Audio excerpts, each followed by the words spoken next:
What is up? My name is Jay the Prodigy, and today we're going to be talking about AI.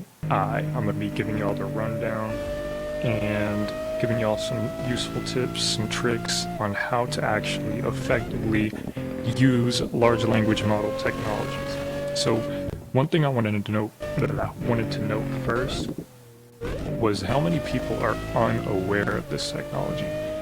The number is incredibly high. Even of people my age, and I would say even a little bit below my age, and even my little brother didn't even know about it.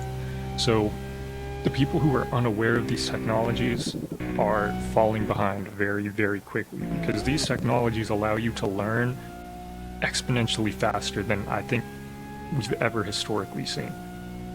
So not only that, but you're also able to truly utilize it in your day-to-day life. I do cybersecurity. I use it all the time to walk me through how I can patch something. Instead of banging my head on the wall using Google, I can just instantly get a tailored answer that, at least, even if not 100% correct, can generally point me in the right direction. So there's a lot of various use cases for this.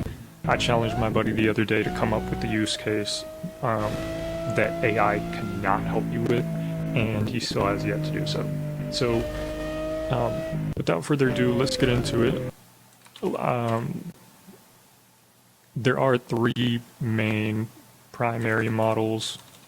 If I could type, you got Claude, Gemini, and of course the one most everybody's familiar with, ChatGPT.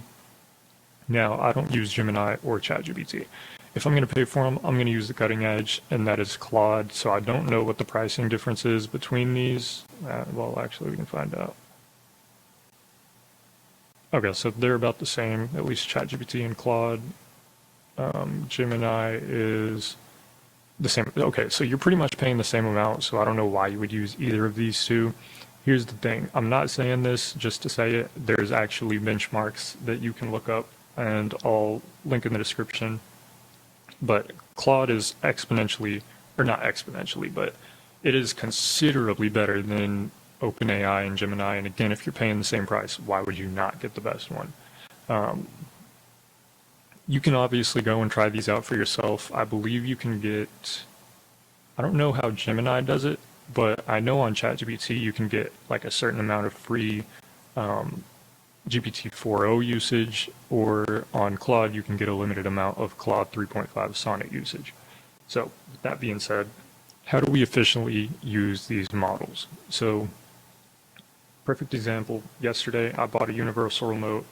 Never have used one of those before. That technology's mostly before my time.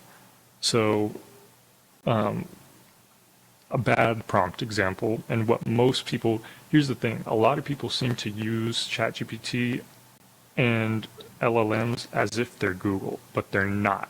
Google, you can put in an umbrella term, an umbrella search term, and from the results, you as a human being will navigate down to what it is that you're specifically looking for. But here, you're wanting to give as much context as possible and kind of treat it like a human. So if I just ask it,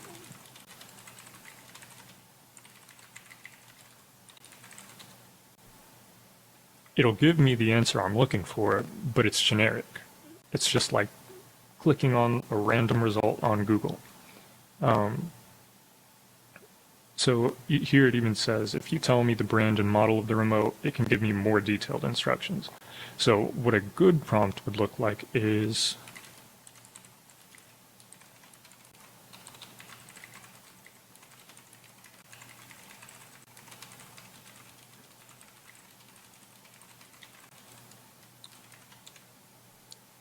so here I'm specifying GE is the brand, and this is, I guess, what the product is called. That's what the fuck the box said. So specifying the brand and the model, and also the brand of the TV. So you'll see here, it's able to drastically tailor these to my use case. There's hundreds of different TV codes, but here it's able to suggest specific three. So yeah, I mean, you can see here just in the quality of the outputs from these two different chats that even that little bit of extra context made a world of a difference. Now, it doesn't only apply to what's coming out of your mouth. And this is an argument that I hear a lot of people bring up when it comes to AI, is they don't have access to the internet. So if we pull up an article about Llama 3.1, yes, if I pasted this link in here, it still would have no idea what the fuck is happening.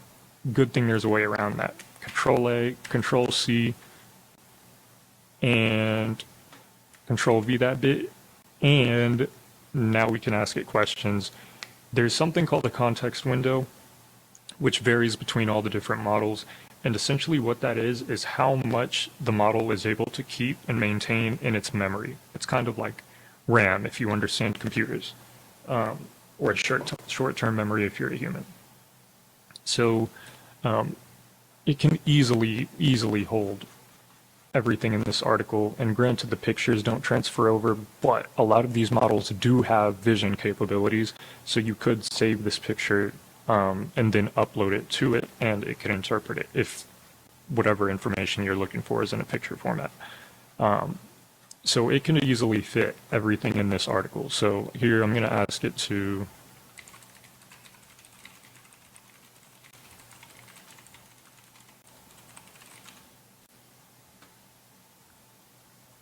and as you can see, clearly it has a interpretation and understanding of the content that I just gave it, even though it's not. If we look here, oh, it actually formatted it in here. But if you'll,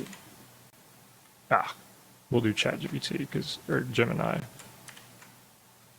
You'll see here it's not really, I mean, it mostly maintained format here, but a lot of the cases, depending on how the website's laid out, it'll come out really wonky with a lot of random shit in the middle of what you're trying to copy. But even then, the model is able to filter that out and still kind of filter down to the actual useful information that you're looking for. So, and this is just the beginning. I want people to understand that. This is the beginning of the current abilities to augment these models. You can give a large language model programmatic access to the internet. That meaning you don't have to go and find anything. You can give it the ability to search Google. You can give it the ability to scrape websites. You can give it the ability to have RAG, which is long-term memory, so it can essentially learn about you as a person or learn about whatever it is that you're going to be interacting with it about over a prolonged duration, and continuously improving, obviously, because it knows more. So things are getting pretty crazy pretty quick in terms of AI, and as I had said at the beginning, people who are not utilizing this are going to get left in the dust. Again, there's practically no use case that happens on a computer that this cannot help and improve and make more efficient. So yeah, I think that's pretty much all I got for this one. I'm going to be making videos on hosting large language models locally. You can use them offline with no Wi-Fi. I'm going to be showing y'all how to give models access to the internet so that they can search the web, yada yada yada. I'm going to be experimenting and playing around with RAG or memory technology and kind of seeing what I can make, just fucking around pretty much. But I'll probably be making some videos on that as well. So yeah, with that being said, my name is Jay the Prodigy. Let's go.